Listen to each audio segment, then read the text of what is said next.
당신은 매일 과일을 먹는 것이 최고의 건강관리라고 믿어왔는데 오히려 몸이 점점 더 무거워지는 느낌을 받아본 적이 있나요?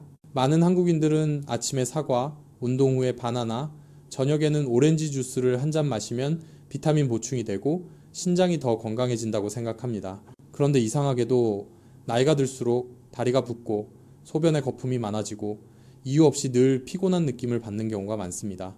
어떤 사람은 밤중에 양쪽 옆구리가 아파서 깰 정도인데도 그냥 잘못 누웠다고 생각하며 넘기기도 합니다. 그래서 이런 질문이 생깁니다. 우리가 만병통치약처럼 믿어온 바로 그 과일들이 60세 이후에 신장을 조용히 손상시키고 있는 건 아닐까요? 그리고 만약 그렇다면 왜 이렇게 많은 사람들이 그 사실을 전혀 깨닫지 못하는 걸까요? 수년 동안 고령 환자들을 만나오며 제가 늘 안타깝게 느낀 것이 하나 있습니다. 한국인들은 과일을 잘 먹는 좋은 습관이 있지만 시간을 잘못 선택하고 종류를 잘못 고르고 양도 잘못 먹는다는 것입니다. 이런 혼동은 특히 60세 이후에 매우 위험해집니다. 신장은 평생 절반 이상을 일한 필터와 같아서 이 시기에는 이미 제 기능이 많이 떨어져 있기 때문입니다. 제가 고령 환자들에게 과일을 언제 먹는지 물어보면 대부분 이렇게 답합니다. 배고플 때 먹어야 잘 소화돼요. 저녁마다 조금 먹어야 속이 시원해요. 과일은 좋잖아요. 그냥 있으면 먹죠. 의사 선생님. 하지만 이런 겉보기엔 함레스한 습관들이 결국 급성 신부전, 폐부종, 고칼륨으로 인한 부정맥 때문에 병원에 실려오게 만드는 원인입니다.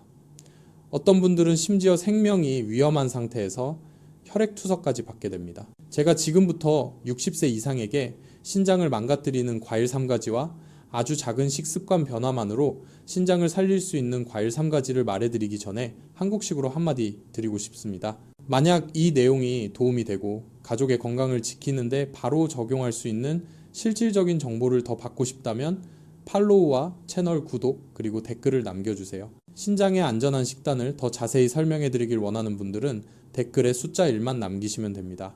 그렇게 해야 제가 여러분이 정말 관심이 있고 고령자, 특히 60세 이상 신장이 걱정되는 분들을 위해 더 깊이 있는 콘텐츠를 만들기를 원한다는 것을 알 수 있습니다. 이제 본격적으로 과일 이야기에 들어가기 전에 왜 제가 이 내용을 공유하는지 이해할 수 있도록 제 소개를 조금 드리겠습니다. 제 이름은 유호진이고 30년 이상 경력을 가진 전문의로 대학병원에서 근무하고 있습니다. 오랜 기간 환자들을 보면서 매일 먹는 과일 때문에 신장이 망가졌다는 사실을 전혀 모른 채 병원에 오는 고령 환자들을 수없이 보아왔습니다. 그리고 정말 마음이 아픈 것은 그중 많은 경우가 신장의 작동 방식만 제대로 이해했어도 그리고 60세 이후 신장이 얼마나 약해지는지 알기만 했어도 충분히 막을 수 있었다는 점입니다. 저는 아직도 제 진료실로 피곤한 모습으로 들어오던 한 노인을 기억합니다. 그는 이렇게 말했습니다. 저는 정말 건강하게 먹어요. 매일 과일도 먹고요. 그런데 왜 신장이 약하다고 나오는 거죠? 제가 무엇을 드시는지 묻자 그는 이렇게 말했습니다.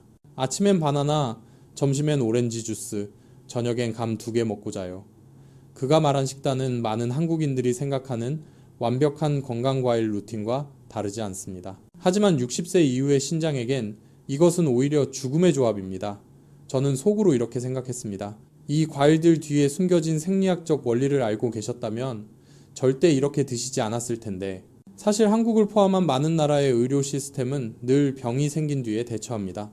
투석, 수술, 응급치료 이런 것들은 모두 비용도 많이 들고 상태가 심각해진 다음에야 이루어집니다. 반면 신장을 제대로 지키는 방법은 놀라울 정도로 단순합니다. 그저 과일을 먹는 방식만 바로잡으면 됩니다.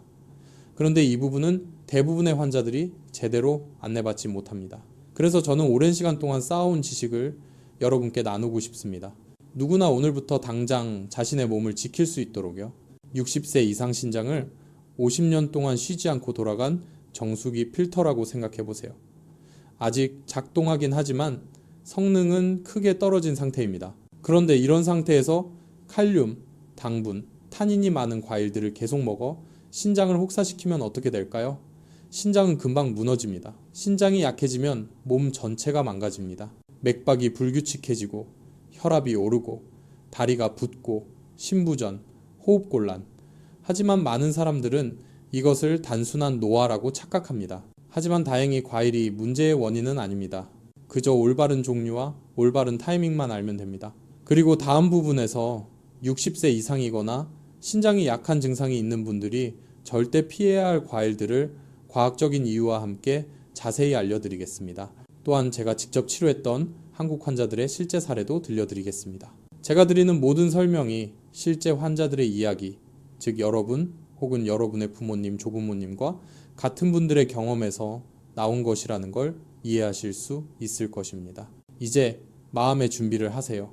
곧 듣게 될 내용을 통해 아마 바로 냉장고 문을 열어 어떤 과일을 남기고 어떤 과일을 버려야 할지 확인하게 될지도 모릅니다. 하지만 그건 신장을 앞으로 50년 더 건강하게 쓰기 위한 과정입니다. 그리고 저는 그 과정을 한 걸음씩 안내해 드리기 위해 여기 있습니다. 제가 환자들에게 어떤 과일은 신장을 망가뜨릴 수 있다고 말하면 많은 분들이 눈을 크게 뜨며 믿기 어려워합니다. 과일은 세상에서 가장 건강한 음식이라고 생각하고 많이 먹을수록 좋다고 생각하기 때문입니다. 하지만 60세 이후의 신장은 더 이상 젊을 때처럼 버티지 못합니다. 당을 처리하는 능력은 떨어지고 칼륨을 배출하는 속도는 느려지고 타닌 같은 수렴성 물질에도 훨씬 민감하게 반응합니다. 그렇기 때문에 겉보기엔 아무 문제 없어 보이던 과일들이 이미 지친 신장에게는 큰 부담이 되는 것입니다. 제가 만나온 수백 명의 사례 중에서도 아래 세 가지 과일이 가장 많은 문제를 일으켰습니다. 저는 지금도 어느 가을 오후를 똑똑히 기억합니다. 김순자 어르신이 아들에게 엎이다시피 실려와 극심한 복통, 계속되는 구토, 배가 빵빵하게 부풀어서 제대로 서 있지도 못하는 상태였습니다. 70대 초반에 온순하고 평소 매우 건강하던 분이었습니다. 제가 무엇을 드셨는지 묻자 어르신은 민망한 듯 웃으며 가을이니까요. 하도 달고 부드러워서 감 몇 개 먹었어요. 라고 했습니다. 그런데 감이라는 단어를 듣는 순간 저는 바로 문제가 떠올랐습니다. 감에는 타닌이 많이 들어있는데 이 타닌은 위산과 만나면 돌처럼 단단한 덩어리를 만들 수 있습니다. 젊은 사람은 위산도 충분하고 위의 수축력도 강해서 그런 덩어리를 아래로 밀어내지만 노년층은 위산이 줄고 장 운동도 약해지기 때문에 이 덩어리가 점점 커져 결국 막히게 됩니다. CT 결과 김순자 어르신의 위 안에는 큰 위석이 있었습니다. 다행히 일찍 오셔서 내시경으로 잘게 부수는 시술만으로 해결됐습니다. 조금만 늦었어도 수술이 필요했을 수 있었습니다. 그 이후로 저는 60세 이상에게 감이 아무리 달고 맛있어도 특히 공복에 먹는 것은 절대 적합하지 않다고 항상 이야기합니다. 그날 아침 김순자 어르신을 치료하고 진료실로 돌아왔을 때 저는 박철수 씨를 만났습니다. 60대 후반의 탄탄한 체격이었지만 얼굴은 걱정으로 굳어 있었습니다. 그는 심장이 빨리 뛰고 손발이 저리고 머리가 어지러지래 곧 쓰러질 것 같다고 했습니다. 식습관을 묻자 그는 바로 말했습니다. 저는 건강해요, 의사 선생님. 매일 아침 바나나 2개씩 먹어요. 에너지에도 좋고 소화도 잘 된다면서요.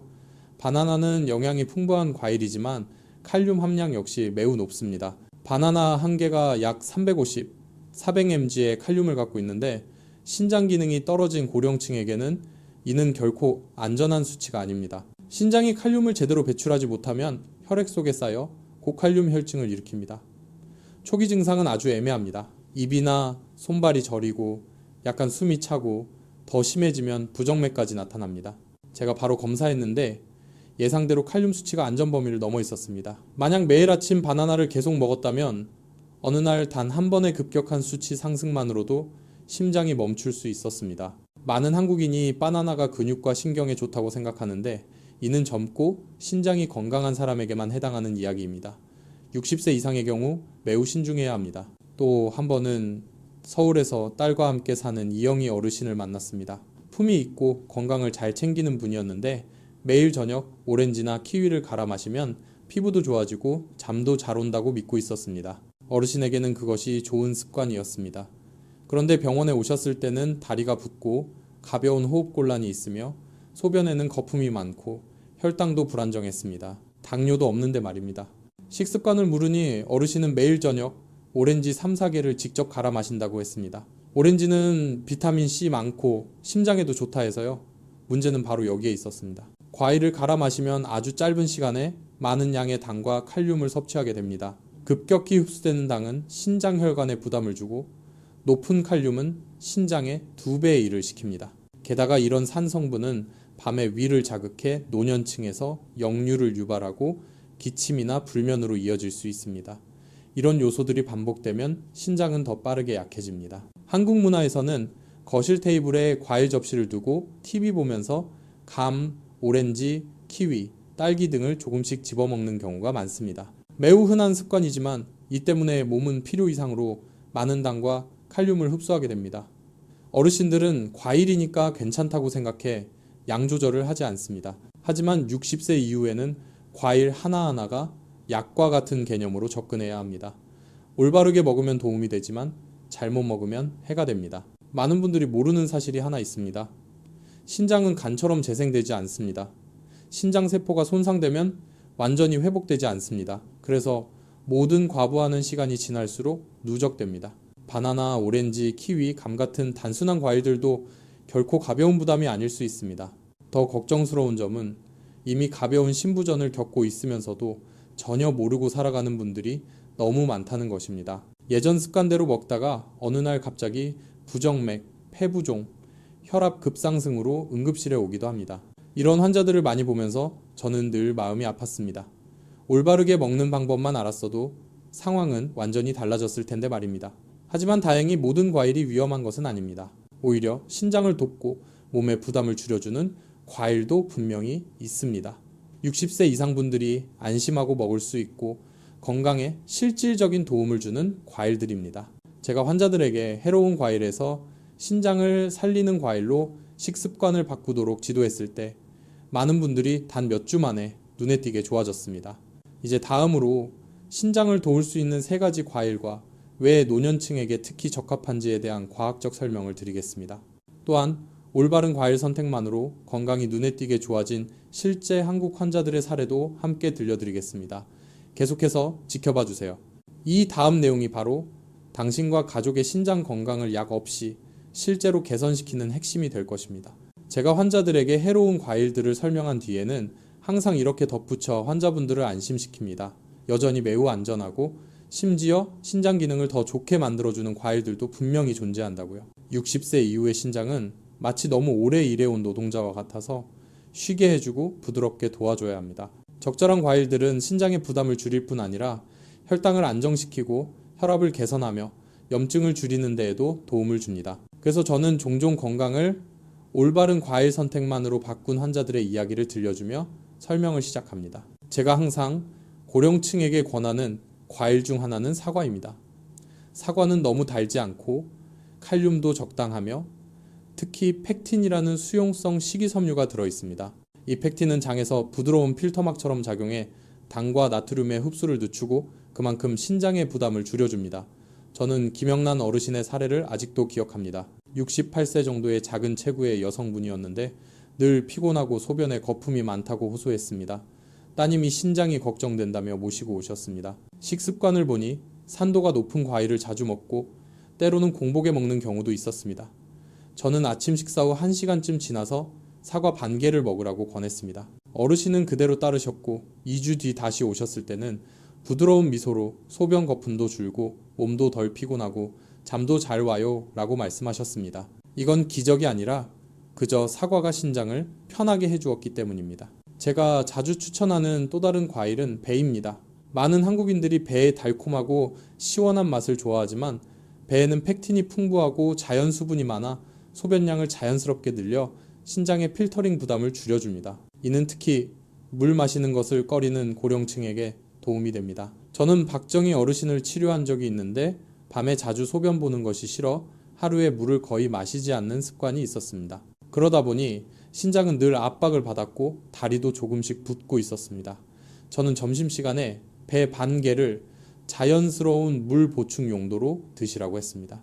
일주일 뒤 다리 붓기가 눈에 띄게 줄고 몸이 훨씬 가벼워졌다고 하셨습니다. 배에는 루테올린이라는 천연 항염 성분도 있어 고령층에게 흔한 신장 미세혈관의 염증을 줄이는 데에도 도움이 됩니다. 세 번째로 소개하고 싶은 과일은 블루베리입니다. 한국에서는 블루베리를 피부에 좋은 과일 정도로만 생각하는 경우가 많지만 블루베리 속 안토시아닌은 매우 강력한 항산화제로 신장의 미세혈관 손상을 막아줍니다. 더 중요한 점은 블루베리는 베리류 중에서도 칼륨 함량이 비교적 낮아 신장 기능이 떨어진 분들에게 특히 적합하다는 것입니다. 저는 최순자 어르신을 기억합니다.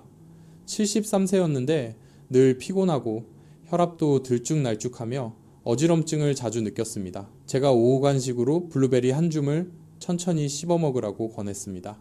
약 3주 뒤 어르신은 혈압이 안정되고 머리 무거운 느낌이 줄고 몸이 한결 가벼워졌다고 했습니다. 연구에서도 블루베리가 CRP 염증 수치를 약 20-28% 낮출 수 있다는 결과가 있어 고령층 건강에 큰 의미가 있습니다. 환자들이 어떤 과일이 신장을 살리는지를 이해하고 나면 그 다음으로 제가 반드시 알려주는 것이 있습니다. 바로 어떻게 먹어야 신장이 과부하되지 않는가입니다. 아무리 좋은 과일이라도 잘못된 시간에 먹으면 오히려 해가 될 수 있기 때문입니다.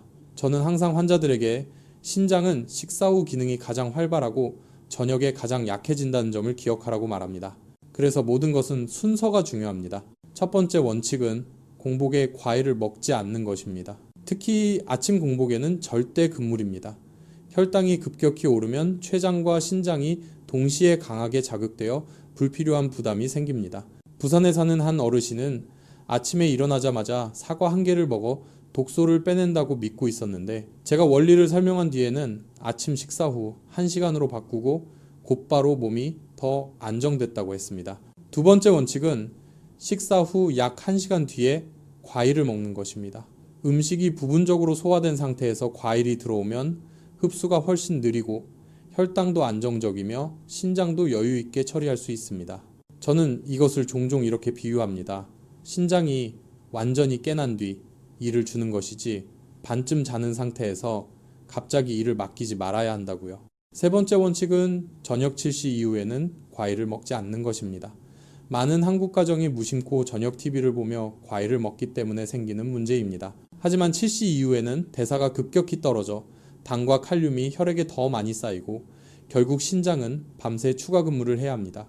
이는 고령층에게 매우 좋지 않습니다. 네 번째 원칙은 신장 기능이 많이 나쁘지 않은 사람이라도 하루 총 과일 섭취량을 약 200찍으로 제한하는 것입니다. 이는 작은 사과 반 개, 큰 배의 4분의 1조각, 그리고 블루베리 한 줌 정도입니다. 많은 분들이 양이 너무 적다며 놀라지만 신장 기능이 떨어진 분들에게는 가장 적절한 양입니다. 마지막 다섯 번째 원칙은 과일을 한 번에 몰아서 먹지 말고 두 번으로 나누어 먹는 것입니다. 좋은 과일이라도 한꺼번에 많이 먹으면 혈당과 칼륨이 급격히 올라갑니다. 저는 항상 과일 한 대접을 저녁에 한꺼번에 먹던 한도윤 어르신을 떠올립니다. 오전과 오후 두 번으로 나누어 드시게 했더니 건강이 확연하게 좋아졌습니다. 이렇게 세 가지 신장을 살리는 과일과 5가지 단순한 원칙만 제대로 실천해도 제 많은 고령 환자들이 약물 없이도 건강을 뚜렷하게 개선했습니다. 계속 끝까지 함께 해주세요. 이제 저는 신장을 지키기 위한 마지막 규칙들을 알려드리려 합니다. 이것은 신장이 약한 분들이라면 반드시 알아야 하는 내용입니다. 아주 작은 실수 하나가 위험으로 이어질 수 있기 때문입니다. 환자들이 3가지 해로운 과일과 3가지 신장을 도와주는 과일을 이해한 뒤 제가 마지막으로 반드시 강조하는 것이 있습니다. 그것은 바로 절대적인 안전 수칙입니다. 이 수칙들은 60세 이상의 신장을 빠른 속도로 망가뜨리지 않기 위한 마지막 방어선과도 같습니다.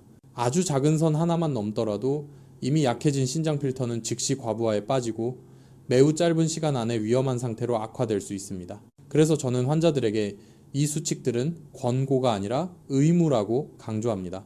제가 너무 많은 안타까운 사례를 봐왔기 때문입니다. 제가 항상 환자들에게 가장 먼저 확인하라고 요구하는 것은 특히 고령층이거나 신장검사에서 이상이 있었던 분이라면 반드시 혈중 칼륨 수치입니다. 칼륨이 5mmol 이상만 되어도 아주 조금만 넘더라도 과일 섭취는 즉시 중단해야 합니다. 저는 칼륨 수치를 자주 확인하지 않고 바나나, 멜론, 오렌지 주스처럼 무해하다고 믿었던 과일을 계속 먹다가 며칠 만에 부정맥으로 쓰러진 고령 환자들을 많이 보았습니다. 고칼륨 혈증에는 한국의 어르신들이 흔히 놓치는 3가지 신호가 있습니다. 손발 저림, 설명하기 어려운 불안감, 심장이 두근거리며 불규칙하게 뛰는 느낌.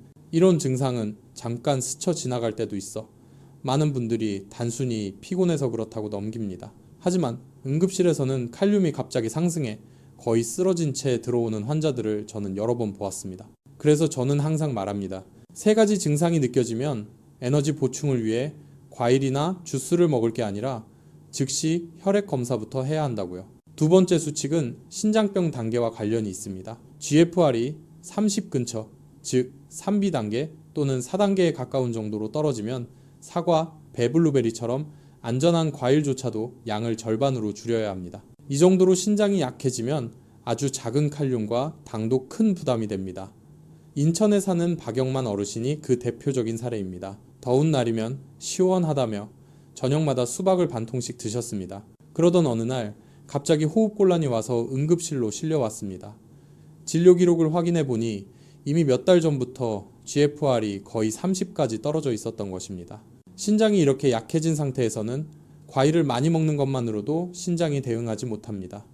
치료 후 저는 하루 과일량을 100개그로 줄이고 2번으로 나눠 먹게 했습니다. 2달 뒤 다리 부기와 답답함이 크게 줄었습니다. 신장은 완전히 회복되진 않지만 업무량을 줄여주는 것이 남은 기능을 보호하는 유일한 방법입니다. 세 번째 수칙은 특정 약을 복용하는 사람들에게 해당됩니다. 한국에서는 이 부분을 모르는 분이 매우 많습니다. 고령층이 흔히 복용하는 혈압약, 특히 칼륨 보존제, 이뇨제, 일부 당뇨약은 모두 칼륨을 몸에 남기는 작용을 가지고 있습니다. 이런 약을 복용하면서 칼륨이 많은 과일을 먹으면 고칼륨 혈증은 훨씬 빠르게 나타납니다. 그래서 저는 항상 말합니다. 이런 약을 먹고 있다면 안전한 과일이라도 절대 함부로 양을 늘리면 안 된다고요. 바나나 반 개, 오렌지 주스 한 잔 같은 아주 작은 변화가 심장을 불규칙하게 뛰게 만들 수도 있습니다.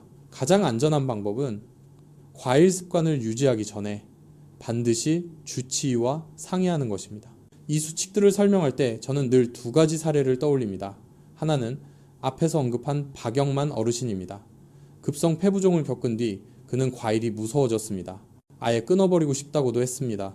하지만 저는 과일이 적이 아니라 올바르게 먹어야 하는 음식이라는 것을 설명드렸습니다. 저는 하루 안전식단을 만들어 드렸습니다. 아침 식사 후 1시간 뒤 사과 반 개, 오후에는 블루베리 몇 알, 저녁 7시 이후에는 과일 절대 금지, 주스 금지, 혈압약 먹는 시간과 과일 시간은 분리. 그는 아주 성실하게 지켰고 2달 뒤 진료에서 제 손을 꼭 잡으며 말했습니다. 몸이 훨씬 가벼워요. 숨 쉬는 것도 편해졌어요. 이 말은 의사로서 가장 큰 보람이었습니다. 2번째 사례는 안양에 사는 이정순 할머니입니다. 손자와 놀면서 매일 밤 바나나 스무디를 마시는 습관이 있었습니다. 그런데 어느 날 손자를 안고 있다가 갑자기 어지러워 거의 넘어질 뻔했습니다. 병원에 왔을 때 칼륨은 이미 위험범위였습니다. 할머니는 평생 바나나가 소화에 좋고 뼈에도 좋다고 믿어왔다고 했습니다. 설명을 들은 뒤 즉시 바나나 스무디를 끊고 제가 알려드린 사과배 블루베리로 바꾸었습니다. 한 달 뒤 다시 오셨을 때 할머니는 환하게 웃으며 말했습니다. 이젠 손자 안아도 어지럽지 않아요. 그 순간의 안도감이 아직도 기억납니다. 이 수칙들을 이해한 뒤 많은 분들이 저에게 묻습니다. 그렇다면 하루 과일 일정은 어떻게 하는 게 가장 안전한가요? 저는 보통 이렇게 답합니다. 60세 이상에게 가장 간단하고 안전한 일정은 4가지입니다. 1. 아침 식사 후 1시간 뒤 첫 번째 과일. 이 점심에는 과일을 먹지 않기. 에너지 과부하. 방지. 3. 오후 3. 4시 사이 2번째 과일. 4.7시 이후 절대 과일 금지. 혈압약이나 당뇨약을 복용 중이라면 약과 과일 사이에 최소 2시간을 두는 것이 좋습니다. 이 기본 원칙만 지켜도 신장의 부담은 크게 줄어듭니다. 수백 명의 고령 환자를 돌보면서 저는 한 가지 사실을 확신하게 되었습니다. 과일을 먹는 방식만 조금 바꿔도 건강은 눈에 띄게 좋아진다는 것입니다. 과일은 약이 될 수도 독이 될 수도 있습니다. 중요한 것은 많이 먹느냐 적게 먹느냐가 아니라 언제 어떤 종류 얼마나 먹느냐입니다. 그리고 평생 조용히 일하는 신장은 우리가 조금 더 부드럽게 대해줄 가치가 있습니다. 이 이야기를 끝까지 들어주셔서 감사합니다. 제가 전한 내용들이 당신과 당신의 가족 그리고 사랑하는 어르신들의 신장을 오랫동안 지키는데 도움이 되길 바랍니다. 만약 이 내용이 유익했다면 주변 분들께도 꼭 공유해 주세요. 사소해 보이지만 위험했던 실수를 하지 않도록 도와줄 수 있습니다. 감사합니다. 다음 영상에서도 노년기 건강을 지키는데 꼭 필요한 그러나 너무 쉽게 놓치는 중요한 정보들을 계속해서 나누겠습니다.